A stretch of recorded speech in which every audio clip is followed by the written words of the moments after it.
Hi guys, welcome to day 7 of the Write a Novella in a Week project. I'm super excited because I did get to do some writing while I was at work, some editing shall I say, and I wanted to maybe start off with telling you guys, let's tell you guys my hair looks crazy, with telling you guys about how I go about editing. And I know I've talked about it before, but just I wanted to go over a little bit what I'm thinking for this project and things that I know that have to change and all that good stuff. So I'll probably start off with that. Anyway, it's going to start raining soon. I'm pretty sure it's going to, unless it blew over already. But it's kind of perfect writing weather. Just sit in the living room, curl up with my laptop, and get some editing done. I'm surprised by how quickly this editing is going.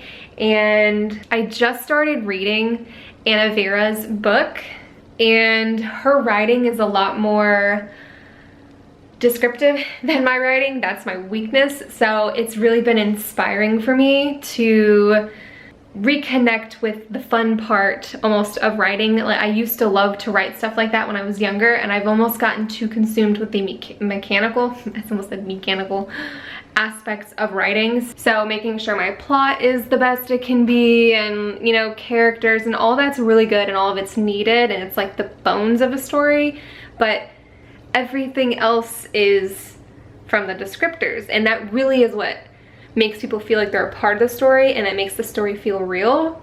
They can connect with the characters because, you know, the characters are well laid out and done well, and they have driving motivations and whatever, they're fleshed out. But if the words aren't there, then, I mean, it's a huge chunk of the whole picture missing. I think I've been really bad about that. Oh, we have some butterflies. We got some butterflies. But anyway, I'm going to have a snack and unwind a little bit from work. I call it my recharge time because I need to recharge my battery a little bit from crazy work. And then I will talk a little bit about my editing revision process. But I'll do that and see you in a minute. She bulked up for the summertime. Like, girl, what you thinking? Yeah, for people who ask how bad huskies shed, I need to, girl, your butt is dirty. She's got a bunch of leaves on her. Come here. Let's see. Yep, that's how much. She's like, put it back. I need that. You poor husky. We are gonna blow dry her tomorrow. We have a high velocity dog dryer that gets all her hair out. Poor husky. You poor little husky. Are you being bashful? She's sassy sometimes from Homeward Bound. She's like, I couldn't possibly. Let's just hold hands. Usually she moves her paw. She's like, don't touch me. You're so sweet. I love you. Oh, you're stretching. Could you be any more beautiful? What's going on? You're kind of splayed out. Let's get some food. He's like, did you just say what I think you said? Let's get some food. Come on. Let's get some food. He kicked up a bunch of Kira hair. All right, so I skipped the snack idea and went straight for some gnocchi. So I'm gonna have like food, but it's cooling off right now. So I'll just give a little explanation for, you know, where I ended up yesterday. Not ended up yesterday, but in terms of and my battery died, so my coloring is probably gonna change. But in terms of where I started out today and sort of my plan moving forward, and where I first start is actually I start this while I'm writing, so I make notes. Say I get like 50% of the way through my work in progress and I realize, oh hey, I should have done this at the beginning, or I come to a character that I feel maybe I need to add a character, which is what happened with this one, or I need to bulk up the backstory or something like that earlier on, or foreshadow something. So I have a document that is my revision plan, and it's in the same folder as my work in progress, and I panicked. I was like, where's my necklace? So once I finish with the first draft, I go back to my revision plan and I add anything else that I have that's come up that I haven't written down before. So I make a huge list and then I go through from the top. I've tried before adding, I haven't quite fine-tuned how best this works for me or my best process for this. But for this one, since it's a shorter project, this worked fine. I started from the top, so on page 1, word 1, and I went through and I pretty much did a line edit. Well, I'm still doing it. But I start with a line edit, and as I go through, I make notes like research this or do this for my next round of edits. And I add on to my revision plan. So if I come across something, I'm like, ooh, it can maybe expand upon this, or so for this work in progress, which I need to find a name for. I don't really have a name for it. I have a working name, but I have a video coming out in the future about how to title your book, my tips on titling books, and I talk a little bit about working titles. But this novella, I got to the end of it and I realized that there was no friend element in this story. So it was pretty much the main character, his like almost lifelong girlfriend, and the kind of side characters, you know, the like mentor role, and I had those, but I didn't have a friend element. I had the mom and the sibling, and so I realized I needed to add one, and it like the story needed it, and I don't know why I didn't already have it in there, because once I added it, his name is Carrick. Is it weird I've never pronounced his name out loud? It's like in my head I could pronounce it, Carrick. Does anybody else have that problem? But I added him, and it was like he fit throughout the story. His role, I knew what his, you know, job in this society was. I knew, you know, when he had met the main character, how he ended up at the end. It was like those blank places were in my story, and he just like, boop, filled them all in. So that's one, not big change. It's not a big, well, it doesn't feel as big of a change since this is a shorter story. Hey, cut that out. So I'm adding him. I'm sort of beefing up the relationship. That sounds weird, beefing up. I'm improving the relationship, I don't know, expanding upon the relationship between the main character and the love interest, and sort of the mysterious pieces that go along with that as well. Descriptions, I am like ultra beefing up because I'm terrible at descriptions. I already talked about that. I'm an under-describer, and I never thought that I would be.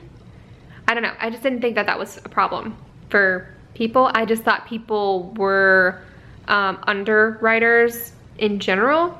Yeah, no, it's just for descriptions. But I'm also having a lot of fun with it so far, what I've edited, and it's fun, like giving myself the freedom to be creative in my writing.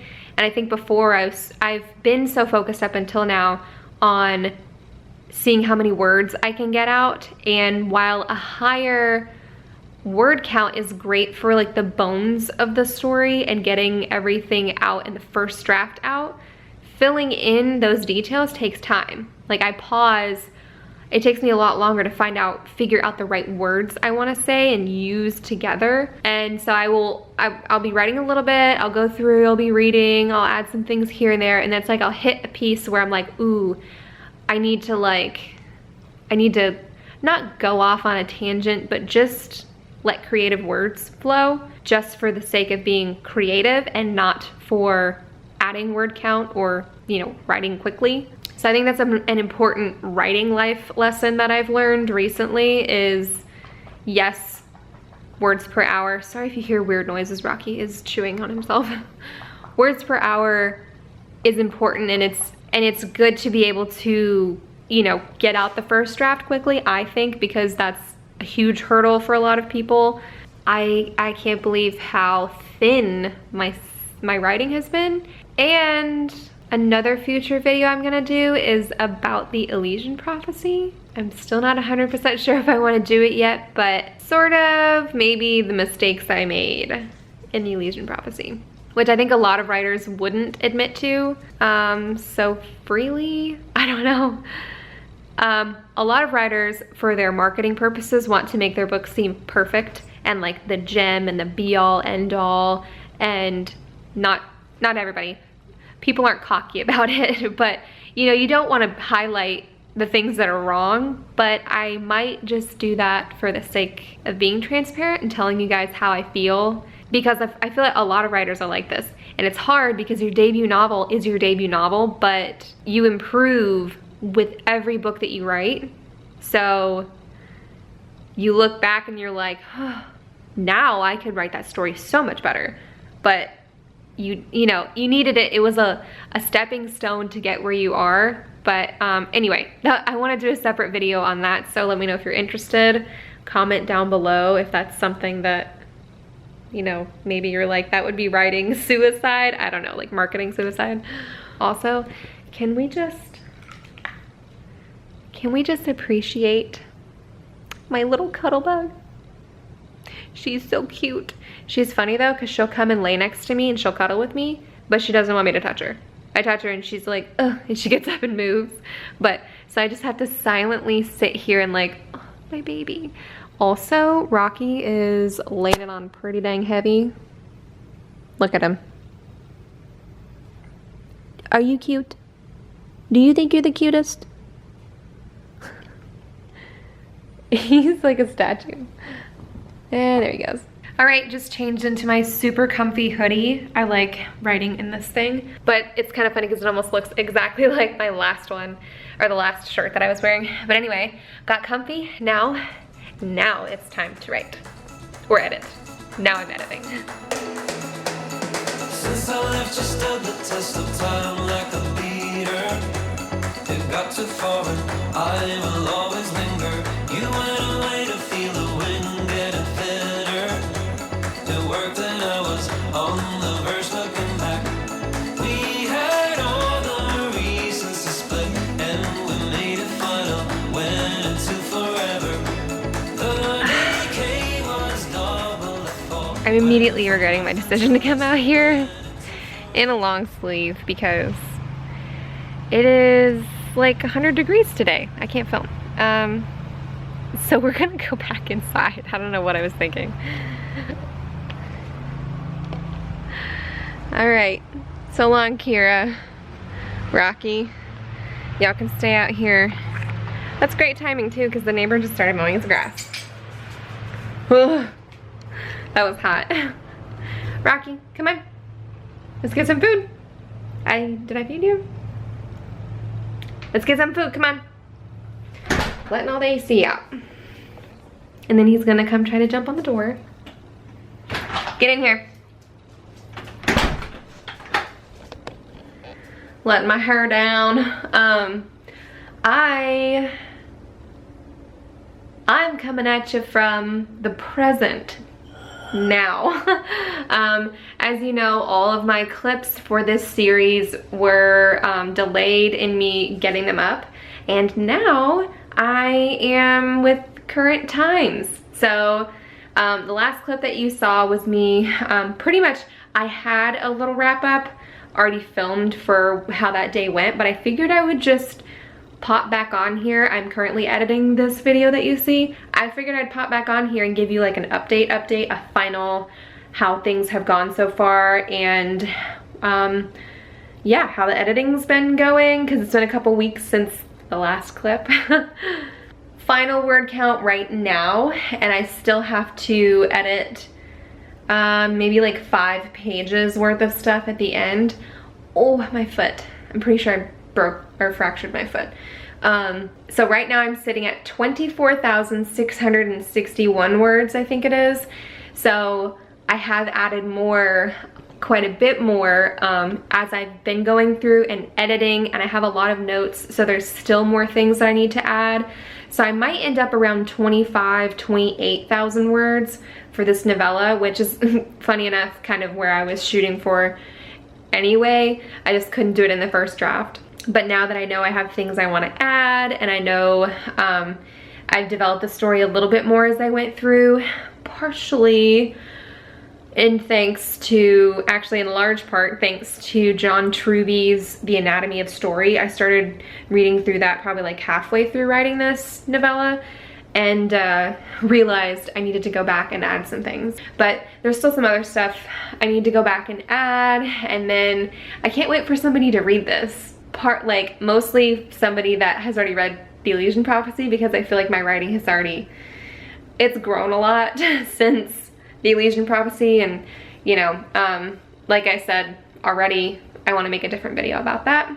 So I'm really excited to finally be almost done with the second draft of the novella, and I think I'll do one more faster pass through, because I've beefed up a lot of, like I said, with descriptions.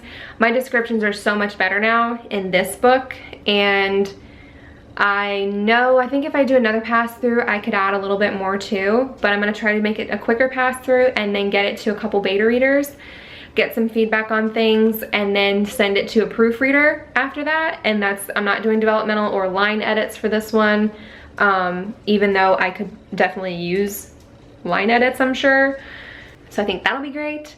And yeah, after this novella, it is on to finishing Tep 2 and wrapping that whole book up, and I'm really excited about that. Especially now, I feel like I've almost got some history and some groundwork in with this novella, and I've improved, you know, I've kind of tweaked my process and improved things, so this was a super fun challenge. I can't wait for the next one. I already know what book I want to write, what novella I want to write for the next Write a Novella in a Week project, and yeah. The reason this has kind of taken a lot longer than I thought it would is I've been pulled in different directions for different projects, and I didn't need to be pulled in a different direction, but I was totally fine with being pulled in a different direction because those were calling my attention, and I was very motivated and passionate about those things. So I have some fun stuff headed y'all's way, and I can't wait for some announcements. Actually, by the time of filming this will be the first video I think I've announced this in. I have a podcast. So it is called the Happy Writing Podcast. It is exactly what it sounds like. It's a podcast all about writing and motivation and inspiration and validation and a pep talk for writers, and it's about shifting to a happier writing space and one that is sustainable. So it's not burnout and, you know, kill yourself to meet deadlines, and it's about making it just something that you can do for the rest of your life, making it more balanced. And because I got super burned out with the release of The Elysian Prophecy, and I don't want that to happen again, and I don't want that to happen to you guys. So that's the backstory with the podcast. So I'm sorry this video was all about just me talking, but I hope you enjoyed this whole series. I will be getting back to my regularly scheduled writing videos every week. This was kind of sporadic, and there wasn't a schedule, you know, like a good schedule for these things.